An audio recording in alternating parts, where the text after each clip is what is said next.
All right, here we go with lips. And basically my rule with facial features is this: eyes wide, lips tall. And what I mean by that is, well, basically this. When you highlight or frame your lips, try to make them look as tall as possible, not as wide as possible. You want the eyes to really open up the top part of the face. So I'm going to take my pencil and I'm going to sketch a natural line onto Farrah's lip. Turn towards me a little bit. And then right here, the very pouty part of her mouth, I'm going to drop that line down a little bit.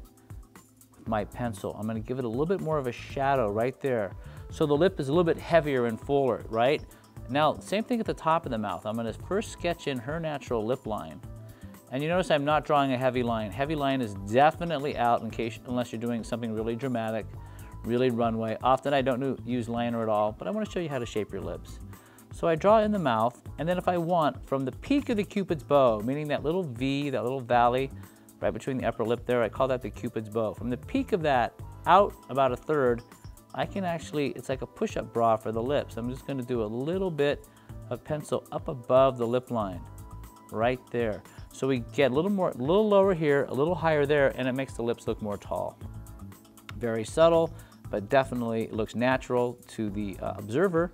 But your lips do look more jamming. The other way to make lips look tall is make sure that when you do the liner, turn this way and open your mouth slightly, make sure that the line goes to the inner corner of the mouth on the outside. Don't take it out to here, all right? It'll make it look like the lips are just squirting out. So turn towards me. Let me see if I have that straight. And as a matter of fact, I do. Yay. So I'm going to take a little brush, and all I'm going to do is I'm just going to soften down that lip line a little bit. Now remember, we're doing a finished look for Farrah today. And so by doing a finished look, I don't want a lipstick that's going to overpower or underwhelm her beautiful features. So I'm going to try and find something that's the right intensity. So I'm going to show you a little trick that I do. I call it gut check. And is the color right for you? So I turn straight towards the camera. So what I do is I hold a couple colors up there. You know, this one seems just a little too flat and boring. And this one, a little bit too bright. But because of her beautiful coloring, I think a color like this on her lips is really going to work. So I'm going to mix them, I just decided. And that way I'll be able to get the look I want. And remember, if you have two lipsticks, you really have, you know, 3 or 4 colors because of the way you mix them. So I'm going to start with the more neutral shade. And I'm going to do what's called stain the lip. And what I mean by stain the lip is we're going to push that color into her lip with the brush, okay? You really want to make it look like your lips are manufacturing this color, that it's coming up out of your pores, it's not sitting on top of your lips. So see, with my brush, I'm really pushing that color into her mouth. And you can see this is a beautiful, you know, you put a soft gloss on this, and this is going to be a really hot look for her, right?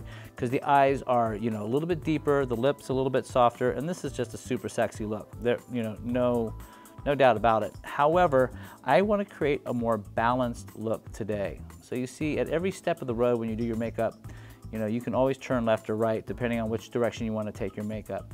Because this is that really very trendy, natural lip look. But because I want to just give her a little more color, I'm going to take my brighter shade now, and I'm going to mix it over the top of that color and just give it a blush. And look what that does to her skin tone. Look how that just immediately ignites her face. It's no longer this kind of high contrast look between lips and cheeks. Now it becomes this more balanced look, a little more color to the face, and in a way the look is just a little more fresh. Fresh, healthy, natural, beautiful. I mean, these are all words that you want people to connect, you know, to you when they see you and what they think. And by doing your lipstick in this fashion, you can definitely create that. I feel like I'm not getting that little part right there, just right there we go. Perfect. And look at that. So I'm just using the smallest amount, but just that, even though this color is woo, very strong, we go very, very soft, and then we get that beautiful, beautiful balance on her lip. Love that color. Look how that just adds some warmth to her face. So I'm going to push the envelope just a little bit and do just a touch of gloss over the top of everything. Today, Farrah has dry lips. I moisturized them until I ran out of moisturizer, so instead I'm going to use gloss. So remember, if your lips are ever feeling kind of dry, just put some gloss on. I mean, of course, if you just want your lips to look gorgeous, also put gloss on. But my point is, it really does make the mouth look a little bit softer. But for a daytime look, you know, a lot of gloss isn't the most professional look. So a small amount of gloss really makes a big difference when you're doing your lips. And that looks absolutely stunning. And so there you are, lips for a finished look.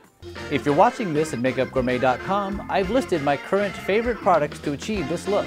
Click on one and try it. If you're not at makeupgourmet.com, go there now to see my favorite product picks for this look, as well as everything else we have to offer. How to apply, what to buy, makeupgourmet.com.